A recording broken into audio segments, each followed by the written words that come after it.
plus ou moins, parce que la première question, celle de M. Pombo Makosso, consistait à savoir quel président. Et je pense avoir répondu à cette question en disant que nous donnerons un mandat consensuel au président de la République en poste. Cette question, dans mon esprit, ne se pose pas véritablement parce que tous ceux qui sont initiés aux thématiques de l'État et la gravité que cela comporte savent que lorsqu'un pays se trouve en situation de guerre, on ne conteste pas l'autorité du chef. Vous pouvez avoir toutes les discussions que vous voulez lorsque vous êtes en temps ordinaire. Mais lorsque vous entrez en temps extraordinaire, l'autorité du chef n'est plus contestable. La question de savoir si le président Sassou Nguesso serait le mieux indiqué, par exemple, pour l'instant, je peux vous dire que c'est lui le président de la République et la Constitution dit que le président de la République est le chef de l'État.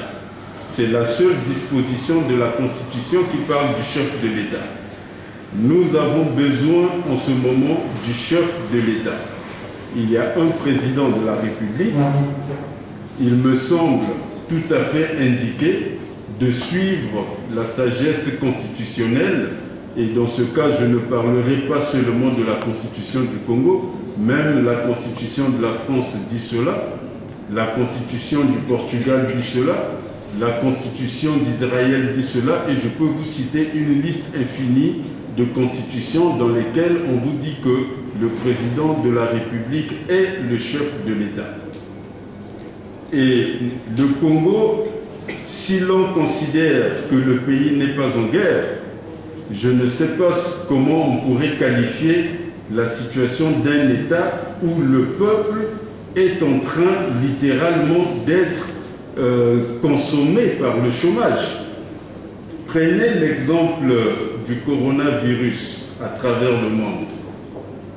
Ce mal fait beaucoup plus, le chômage fait beaucoup plus de dégâts au Congo que le coronavirus.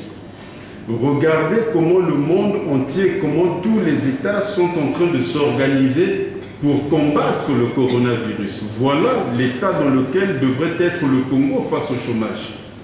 Tout ce que nous voyons faire à l'étranger pour combattre le coronavirus, pour un mal au Congo qui est plus dévastateur que celui-là, notre organisation de lutte devrait ressembler à cela.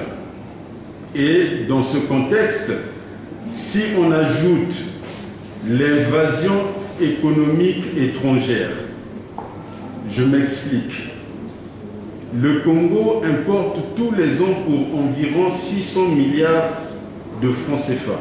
Ça veut dire que de la même façon que chez les militaires, on considère l'invasion comme la présence de troupes armées étrangères dans votre pays, d'un point de vue économique, lorsqu'autour de vous, ce que vous mangez, ce que vous portez, les conditions dans lesquelles vous vivez, quand tout cela vient de l'étranger, vous êtes envahi économiquement. Il y a une invasion économique.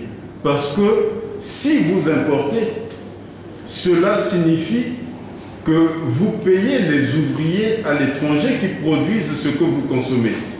Et si vous transférez tout votre argent à l'étranger, vous créez le chômage dans votre pays.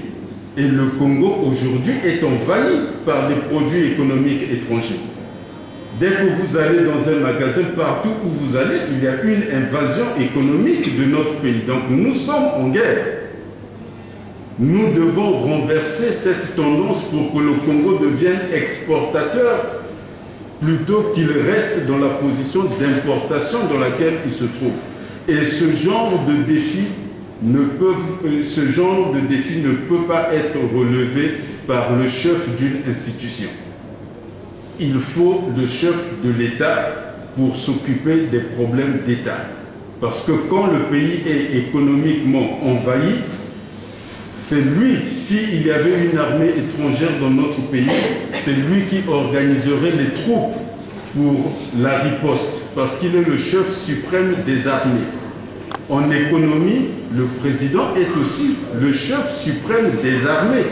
Les troupes que représente chacun des ouvriers congolais qui aujourd'hui sont agressés par des troupes étrangères qui apportent les produits étrangers chez nous, c'est au chef de l'État de réorganiser la défense nationale et la défense, de ce point de vue, la défense économique. Donc pour cela, en revenant à la Constitution, je disais qu'il me semble indiquer que le président de la République soit le chef de l'État que j'appelle de mes voeux dans ce discours. Celui, le président en poste, est celui qui est indiqué pour incarner cette responsabilité. On pourrait discuter longuement sur beaucoup d'autres aspects de ces qualifications. Et ce n'est pas la question qui est posée, mais en tout cas, si celle-là advenait, j'aurais des réponses à donner dans ce sens-là.